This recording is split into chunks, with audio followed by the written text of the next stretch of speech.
This one different being built here in Korea? We can build a ship in a very cost-effective way. We have a very healthy and reliable marine industry around us. Yards in this country, thinking that we would not need them, we became less. Our building of our naval capabilities, of our naval ships, have become far more expensive. 결국 세계 패권은 한국에게 달렸단 말입니다. 세계의 패권을 두고 치열하게 경쟁하고 있는 미국과 중국, 인도태평양 바다를 지배하는 국가가 앞으로 세계를 지배하게 될 것이라는 분석과 함께 도전자인 중국은 매년 수백 척에 달하는 군함과 함선들을 마치 도장 찍듯 뽑아내고 있는데요. 특히 최근에는 최강 병기로 불리는 항공모함 분야에서도 003형 푸젠함의 성공적인 진수식 이후 그동안 고철 덩어리로 치부받던 레어닝함을 개조하여 단 한 대의 전투기도 실지 못했던 계륵에서 이제 젠15를 비롯한 F-30을 스텔스까지 운용할 수 있는 전략 항모로 탈바꿈하는 데 성공하였습니다. 중국 군사 매체 구미천하에서는 이 개조 작업이 끝난 라우닝함이 젠15를 가득히 싣고 작전을 수행하는 모습과 라우닝함을 둘러싼 항공 전단의 수행 모습을 당당하게 공개하였죠. 它在航母上第一次起飞是我操作的，是我放飞的，这个意义对我来讲足以荣光一辈子。当时一切都是从零开始，没有试装飞机配合，我们就找来了一些竹竿架起，仿照咱们飞机的长宽模拟起飞。虽然我们肩上扛的是竹竿，但心里想的却是那冲天一跃。大后卫准备完毕。这一天，距离航母入列仅仅过去了59天。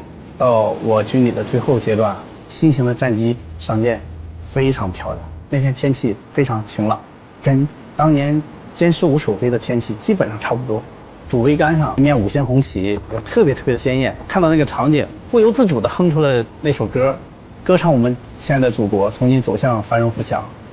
另外一个班长说：“他说曲队长，你怎么这么激动，都唱歌了？”我说：“你看看这个画面感，难道你这个时候不想唱我们的歌唱祖国吗？特别是看着五星红旗在迎风飘着，我们的新型的战机在那开着车，马上就要进入起飞位。” 한편 중국 해군이 이제 이미 이뤄낸 양적 성장과 더불어 질적 성장까지 노리고 있는 와중에 미군의 해군력은 크게 쇠퇴하고 있다는 분석이 나와 충격을 주고 있습니다. 지난 9월 21일 해외 매체 디플로맷은 머지않아 중국 해군은 미 해군을 잠식시켜버릴 것이며 이대로는 희망이 없다는 무서운 경고를 내놨습니다. 현재 미국 해군은 예전의 모습과는 딴판입니다. 수십 년간의 끊임없는 바다에 대한 무지, 점점 더 고립주의적인 경향, 냉전 이후의 예산 삭감으로 인해 해군은 해마다 지속적으로 축소되었습니다.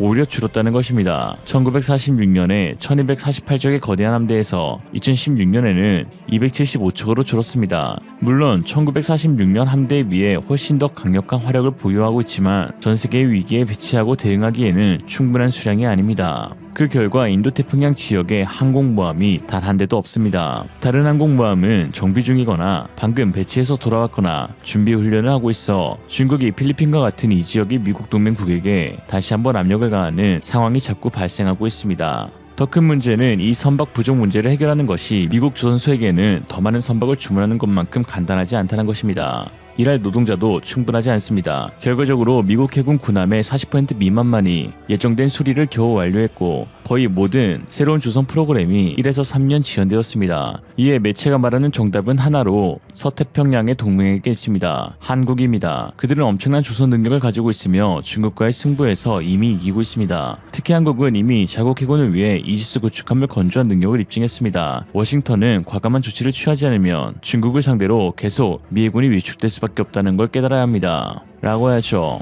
이처럼 심화하는 중국 해군의 위협으로 인해 대안은 대안밖에 없다는 분석이 나오고 있는 것인데요. 언론들뿐만 아니라 미국 고위 정치 인사들 역시 한국의 도움을 받아야 패권 유지가 가능하다는 시각을 보내고 있습니다. 커트 캠벨 미국 국무부 부장관은 지난 18일 미국 역사상 가장 심각한 도전이라며 지금은 해군의 시간이고 해군 역량을 강화하기 위해 한국과 손잡아 건조 역량을 늘리는 것이 향후 10년간 해야 할 가장 중요한 일이라고 덧붙였습니다. 커트 캠벨 부장관이 다소 호들갑스럽게 말했던 이유는 결국 해군에서의 양적 우세는 전시의 중요한 이점으로 작용하기 때문입니다. 미 싱크탱크가 발간한 최근 보고서에 따르면 세계 전사에서 규모가 더 큰 국가가 승리한 경우가 28번 중 무려 25번에 달하였습니다. 그러니 이순신 장군이 수중 열세에서 23전 23승을 해낸 것은 레전드 오브 레전드인 것이죠. 즉 다시 말해 미중 세계 해양 패권에서 양적인 우위는 결국 가장 중요한 포인트이고 이에 미국이 새로운 군함 건조와 기존 함선의 MRO 사업에 패권 여부가 달렸다는 것입니다.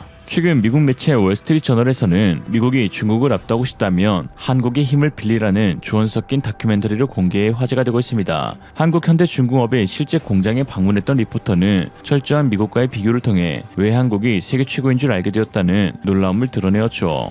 간만에 국뽕 제대로 차오르는 외신 기사였습니다. This is More expensive because there are far fewer shipyards that actually build our Navy ships. Hyundai Heavy Industries recently signed an agreement to allow U.S. naval hulls to be repaired in South Korea. 이처럼 현재 한국과의 협력은 미국 조선업 재건의 필수 요소로 지목되고 있습니다. 하나오션이 지난 6월 미국 필라델피아의 필리조선소 지분 100%를 1억 달러, 약 1,380억에 사들이자 카를로스 델토로 미국 해군성 장관이 곧장 해군 홈페이지에 한화의 필리조선소 인수는 우리의 새로운 해양치국의 판도를 뒤집는 중요한 사건이라는 성명서까지 올렸습니다. 한화는 미 해군 사령부와 함정정비협약 MSRA를 체결했는데요. 이는 한국 최초였죠. MSRA는 미 정부가 높은 유지, 보수 품질과 기술을 갖춘 조선업체와 맺는 인증 협약으로 하나오션은 앞으로 5년간 미 해군이 규정한 함정에 대한 MRO 사업 입찰에 공식 참여할 수 있는 자격을 획득하게 되었습니다. 이 밖에 H현대중공업, H한국조선해양, SK 등도 내년에 본격적인 미 해군 MRO 사업 참여가 점쳐지는데 글로벌 시장조사기관 모두 인텔리전스에 따르면 세계 해군 함정 MRO 시장 규모는 올해 577억 6천만 달러, 80조 원으로 관측되는데요. 이 중 미국 함정 MRO 규모만 매년 약 20조 원 규모로 추산됩니다. 미국 사업에서 MRO가 치중된다면 동남아시아는 새로운 한국의 군함을 발주하는데 애쓰고 있습니다. 특히 필리핀은 중국의 남중국해 폭정에 대응하기 위해 HD 현대중공업의 호위함 2척, 초기함 2척, 원해 경비함 6척 등 10척의 함정을 발주한 바 있는데요. 최근 3,200톤급 필리핀 초기함 1번함인 미겔 말바르함의 진수식이 6개월 앞당겨져서 열렸고 2차 현대화 사업의 12척 호위함 역시 한국에서 발주할 가능성이 매우 높은 상황입니다. 이런 걸 두고 중나 한대라 하죠. 중국이 나댈수록 한국이 대박난다. 2022년 러우 전쟁을 통해서 한국 방산업체가 눈부신 성장을 이뤄낸 것처럼 미중 패권 전쟁 속에서 한국 방산업체들은 이전과 비교할 수 없을 정도로 엄청난 성장을 이뤄낼 것으로 보입니다. 중국 잡는 데에는 한국산 무기가 딱 좋거든요. 딱 좋아! 오늘 한 줄 평. 세계 1위 중국 조선은 볼 때마다 배 아프다.